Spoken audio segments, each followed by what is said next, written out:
This is the Horse Radio Network. This is episode 1090 of Horse Tip Daily, your almost everyday morsel of helpful hints, useful facts, and practical techniques for horse folks. Brought to you today by Dr. Rose's Remedies Skin Treatment.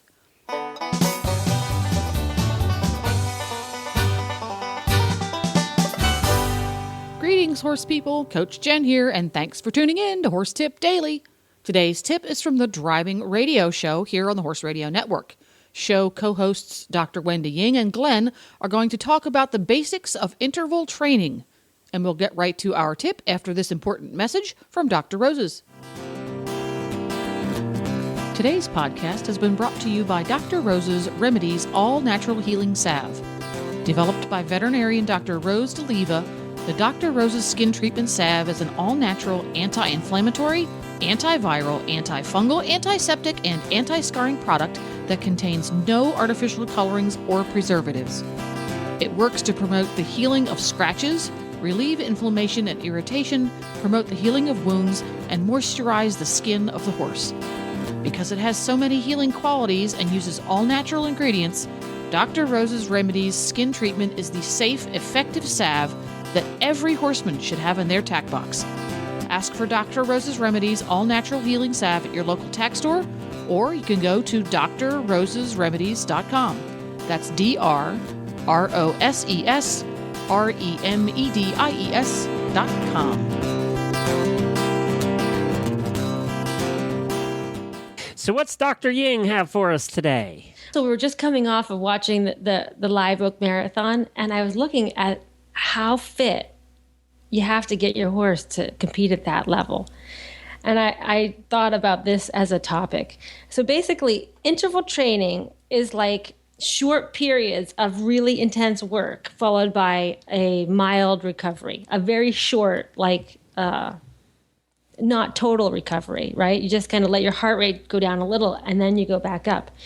And the reason that we do interval training is to increase your cardiovascular system, and then it also increases your muscle fibers, and it changes the types of muscle, the percentage of the types of muscle you have, right? So have you heard about slow twitch and fast twitch muscles? No. Okay, slow twitch muscles are the muscles that, they're the muscles that you use to do endurance things. Like the muscles that you use for standing are slow twitch muscles, right? Because they have to be working all the time. So they use oxygen and they're for slow, long activity. Fast twitch muscles are muscles that you use when you do a lot of effort, like sprinting. So if you look at people, like a marathon runner will have a much higher percentage of slow twitch fibers than a sprinter, like Usain Bolt. Remember Usain Bolt? Yep. So for our horses too, in driving, we use all different breeds of horses. So some horses, like thoroughbreds, they've just evolved because of the nature of their jobs. They're sprinters. So the best thoroughbreds have more fast twitch muscle fibers, right? Whereas draft horses need to work all day, and they tend to have more slow twitch fibers. So the reason that that's important is if you wanted to combine driving with a draft horse, or here's a good example, that little Haflinger that's owned by Rebecca Gutierrez that we saw at Live Oak. Yep. You don't see many Haflingers at that sport. It's not that they can't do it, but I'm sure she has a very rigorous fitness program that increases that percentage of fast twitch muscle fibers for the pony. Because the Haflingers tend to be more drafty. Right, because they're bred to go all day, pull the carriage, and pull also a plow. Yeah, pull the plow. Now, give us a specific? So if I'm going to start interval training my pony or whatever, your horse. So what specifically are you talking about? What do I do? So your pony is a perfect example. Your pony probably has a mid-level range of between slow twitch and fast twitch muscles because he's a hackney, right? Okay, yep. But probably on the fast twitch side, higher on the fast twitch side. So you want to condition him with interval training so that he gets more efficient at using oxygen and actually using more of his oxidative process, right? So that he doesn't have to kick in his fast twitch muscles as much. So you would start at, like right now, you trot around your roads for like 30 minutes, right? Yep. And do you do... Oh, he couldn't trot for 30 minutes straight if his life depended on it. No. Right. Well, he doesn't have to. So you could start out with a walk. I like to start out with a 5 to 10 minute walk. Yep. Just to get the blood flowing and to warm their muscles. Yep. And then you could start out with, a warm-up trot, right? So you kind of imagine to yourself if you were jogging, and which is another thing. I think if you're going to start interval training your pony, it would be good to even just attempt a little bit of interval training yourself so you can see how you feel about it. But you could use a heart monitor on your pony. So you would trot maybe 5 to 10 minutes and then stop and look at him. If you can get out of the carriage and take his pulse, that would be great, but I'll get to that later. But then do a walk, not a long walk, maybe like 1 minute, just to let him catch his breath. And then you can trot again. And you could do for you starting out, I would do like 3 or 4 sets of that and go like that for a week. Then the next week, you want to push him a little bit harder. And then when you're getting farther and farther into interval training, if you were going to train for like your first prelim CDE, for say, right? And you were planning on cantering in the hazards, you have to do some sprint work there. Even if you're not going to canter, you're just going to trot them. You have to do like big trot, slow trot, walk, recover, and then do a sprint. Throw that in there. Is that making sense? That makes perfect sense. Yep. And so if you were going to use the heart rate as an indicator of his level of working, you got to know your horse's resting heart rate, right? And what do they usually run with horses? Well, it varies. You can go between 25 and 40 is normal. Okay. So you should go out and check your horse's pulse. And, it's different all through the day, because what if you didn't know he was just running around with his friends and you went out there and tested it? So really for my clients, I say, well, test it like over 3 or 4 days and then take the average. So once you get that, like when you go in the vet box, don't you always wonder what the vets are doing there?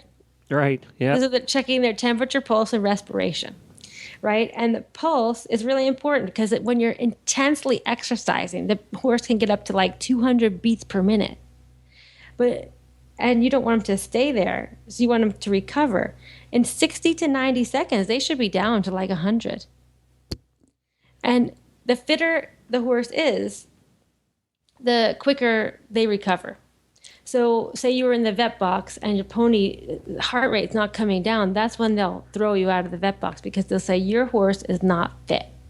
And also there's like all different things like temperature, environment, all those. Do you think most people are like me and they tend to err on the side of not doing the interval long enough? In other words, I always feel bad for him, so I'm like, well, I'm not going to go that long. Instead of 5 minutes at a trot, I go 3. Right. Do you think more people err that way, or they push them too hard? I think that they don't give enough recovery breaks. See, they're not riding them, right? So they don't get tired. I see them trotting for like 15, 20 minutes. And the horse is like dying, but you're just trotting around, you're working on getting round, blah, blah, blah, thinking about whatever. Well, you're not sweaty because you're sitting there. But the horse is like dying. Right. So interval training is great because, especially with us in Florida, because it's so hot, like if you just go for short intervals, you can look and see, oh my God, is my horse panting? Can he not catch his breath? Is he like, one of the things, my biggest problem down here is all these anhydrotic horses. Well, if your horse isn't sweating and you don't know he's truly anhydrotic yet, and you keep trotting around because he's not even sweaty, well, maybe you stop and he's like, dying, can't breathe because he can't sweat. So doing little intervals, you can check your horse more. Even if you don't get off and feel his heart, you can at least look over and see how he's breathing. So like a normal horse should breathe like 10 to 20 breaths per minute just standing around. But when they're really going, they could breathe like, 120 breaths a minute, which is like, a breath, 2 breaths every second. Well, that's panting. That leads to the question, in the first couple of weeks, which is what we're talking about here, getting started, right? Yeah. So in the first couple of weeks, how many days a week? Well, interval training, because when you do interval training and you push them, you're pushing them harder. There's a recovery period, just like with anything, because you're working on their muscles, right? You're working on, you have to push them past the point. You have to break down some muscle to build muscle. So you have to push them hard, but you have to give them recovery time. So 3 times a week would be plenty. And in your case, Glenn, with your pony, honestly, I would only do twice a week because he was starved. Right. So if you start out with twice a week, if something comes up, you'll be able to see it. But he certainly isn't any longer for the listeners out there. He's No. But we don't know if he had any organ damage. Right. Because he was so emaciated. He does. I was just thinking about what you said about sweating, because he does not sweat a lot. Now, he hasn't also worked that hard either. So, might be when we start getting him into his interval training here that we'll see him sweating more. But he certainly doesn't sweat as much as other ponies I've had. Well, this is a good way to tell, because that's a good question. I get that a lot. So doing interval training is actually a really great way to see that, because you can monitor his breath, and you can see that from the carriage. Right. Yep. So if you do like 3 minutes at a fast trot and then do like a 60-second walk, and you look over, and if he is just panting and panting and panting, even at the end of that 60 seconds, then you should walk a little more and then see, is he still panting? And if he is, and it's hot and he should be sweating, that's when you should take his temperature. Okay. So if he's really not sweating, his temperature will be really high. It can be like 105. Okay. But if his temperature is like 101 and he's not sweating, maybe you need to trot faster. which is more likely the answer. Yeah, because I actually had a horse like that, and my friend said, well, maybe he's just lazy. I was like, oh, no, I'm sure he's not sweating. And so then I just said, okay, I'm just going to go out. I'm going to gallop him around the field, and I'm going to see. And it was true, because he would never pull in the pair. We called him the trace carrier, because he would only carry the weight of his trace. I believe it, yeah. And when I took him out, that would be Scooter in a pair, too. He'd be like, you do all the work. I'm just here for those. I look good. I'm the pretty part of this equation. That's true. But so anyways, interval training can be really helpful. And I think also, what I see most of all, especially with the small ponies, and one of the reasons why I sometimes feel sorry for the small ponies is, I'm not saying they can't do it. They can do it, but you have to be dedicated about making them fit enough to be able to compete in a happy way, without taxing them. So if you do your homework at home and the show is easy for them, then they're going to be happy. You're going to have less injuries, and it's going to be better for everybody. Well, there you have it. You can find links to today's guests, as well as more tips on topics ranging from barn care to websites for horse people at horsetipdaily.com. And if you've got a topic you'd love to hear a tip on, just drop us a line.